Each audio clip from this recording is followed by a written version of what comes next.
Bueno, justamente para analizar a fondo lo que pasó en esta Asamblea General de Naciones Unidas en su aniversario número 75, tenemos en la línea de Mega Noticias TVC a Eduardo Roldán, internacionalista, diplomático y analista político. Un gusto saludarte, Eduardo, como siempre. Un placer, muy buenas noches, Paco, gusto en saludarte. Muchísimas gracias. Dime una cosa, a ver, ¿cómo ver este aniversario 75? ¿Cómo está Naciones Unidas? ¿Es todavía un órgano internacional válido, fuerte? Evidentemente que los 75 años han traído claroscuros, pero yo diría que particularmente en lo que se refiere a las acciones, ha habido muy buenos resultados.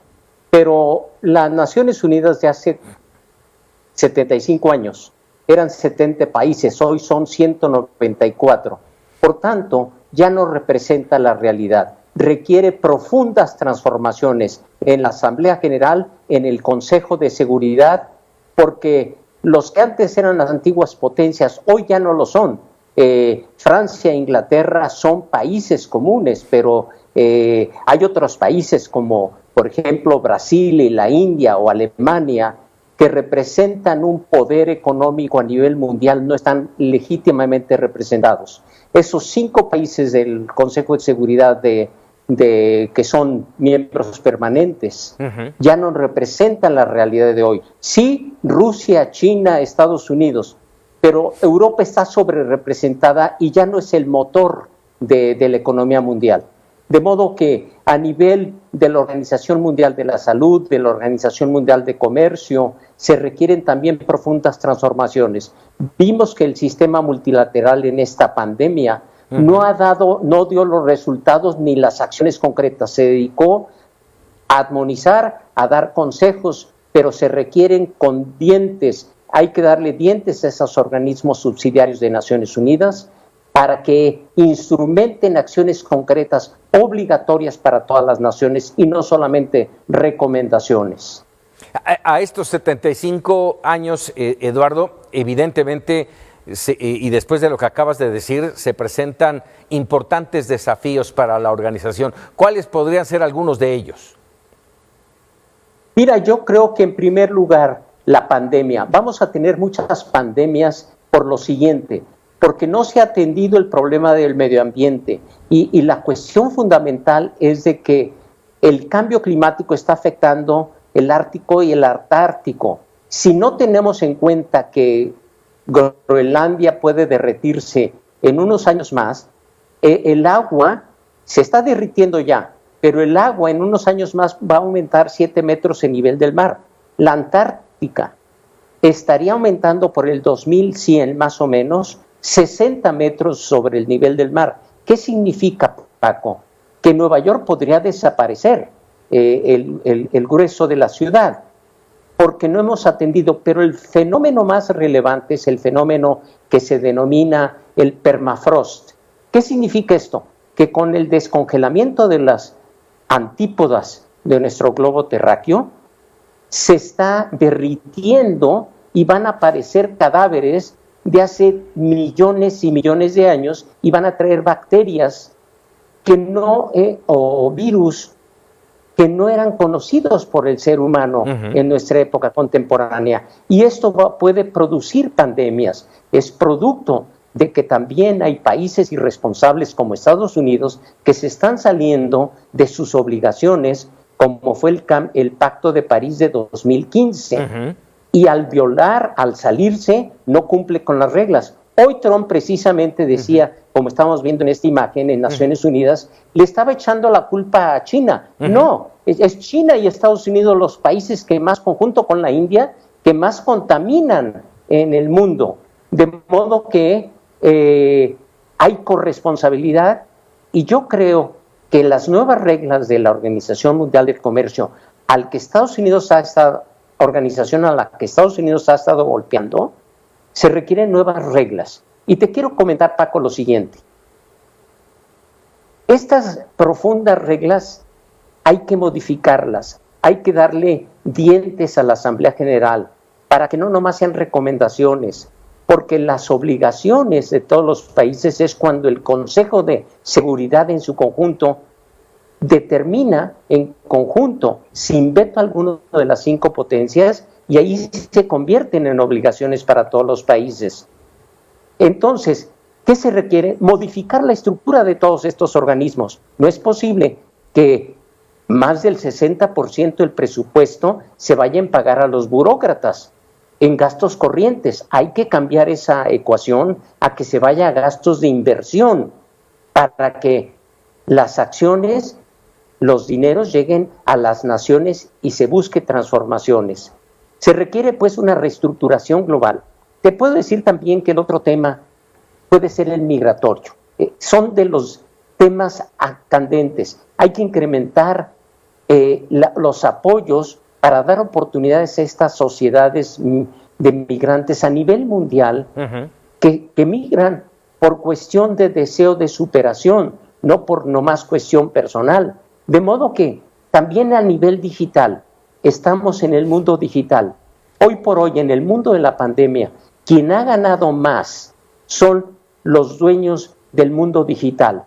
Léase Google, Amazon, entre ellos pues Bezos, Facebook, Zuckerberg. Todos ellos han ganado como nunca antes en esta pandemia. Ellos forman parte de los 10 hombres más ricos del mundo, que dicho sea de paso, esos hombres detentan el 50% de la riqueza mundial. 10 hombres en el mundo.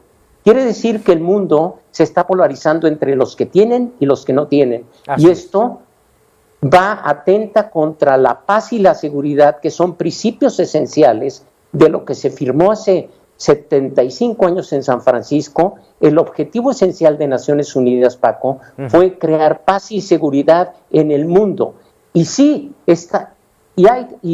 aquí tienes otra reflexión que nos debe llevar a lo profundo del mundo de hoy, al mundo convulso, para entenderlo. Estados Unidos dio estabilidad después de la Segunda Guerra Mundial porque creó instituciones, reglas, valores, sistemas democráticos que nos ayudaron a tener certidumbre en este mundo de hoy. ¿Cuáles instituciones? Naciones Unidas, el Fondo Monetario Internacional, el Banco Mundial, la UNESCO, la Organización Mundial de Comercio, etcétera. Y hoy tenemos a la potencia económica más fuerte destruyendo el sistema que Estados Unidos construyó. Por eso vivimos un mundo convulso. Trump está golpeando a la Organización Mundial de Comercio. Se salió de la Organización Mundial de la Salud, Estados Unidos, en medio de la pandemia del COVID-19. Es inaudito esto. Se salió de la Unión Postal Universal, se salió de la UNESCO, está golpeando a la Corte Internacional de Justicia. Por eso vivimos un mundo convulso. Claro. Pero el poder, si se deja un vacío, lo toman otros. Por eso China está tomando ese poder, y de allí que hoy en el discurso de Trump haya golpeado a Estados Unidos, Trump, a China, echando de la culpa. Cuando hay una corresponsabilidad mundial y tenemos que asumir esto, cambiar el mundo del multilateralismo, asumir que somos una sociedad mundial corresponsable para enfrentar crisis sistémicas que estamos viviendo. Así es una crisis multidimensional, económica, política, social, cultural, digital. Vivimos en la era, Paco, hemos transitado de la era de la información a la desinformación para manipular con noticias falsas. Y esto tenemos que regular porque no hay una regulación a nivel internacional de los medios digitales. El Internet. Y esto que no estás tocando, el tema económico y el tema comercial, que es en este momento el económico. Estamos viviendo una tremenda recesión, un problema económico mundial. Pero déjame por último preguntarte, Eduardo. Tienes razón en eso. El COVID nos ha traído, es una amenaza a la paz mundial. ¿Y qué consecuencia ha traído el COVID?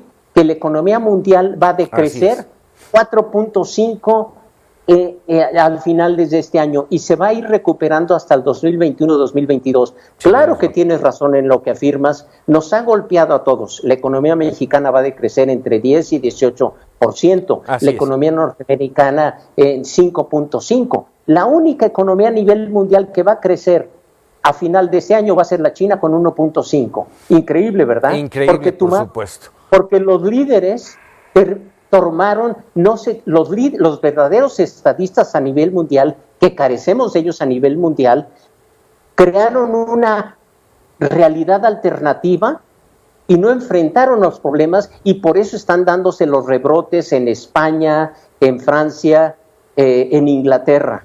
Y no se diga en América Latina. No hay que esconder la verdad, hay que enfrentarla. Déjame por último preguntarte tu opinión sobre la participación de México en esta asamblea. Bueno, te puedo decir que el discurso, la participación históricamente de México ha sido trascendental, propositiva. El discurso de hoy del Ejecutivo mexicano fue de política interna. Solamente lo de la vacuna universal tocó lo fundamental de qué es lo que hay que hacer en Naciones Unidas. Y en eso estoy de acuerdo. Lo demás es como un discurso para el consumo de la política interna de México. Yo creo que el presidente ha dicho, no me interesa la política exterior, no hay que hacer más que política interior. Y eso se reflejó en el discurso que desalentó a mucha gente y que otros diplomáticos e internacionalistas han dicho, me dio pena ajena. Eduardo Roldán, te agradezco mucho el comentario, el apunte y estos 75 años de Naciones Unidas. Muchísimas gracias, como siempre. Un placer, Paco. Buenas noches. Buenas noches.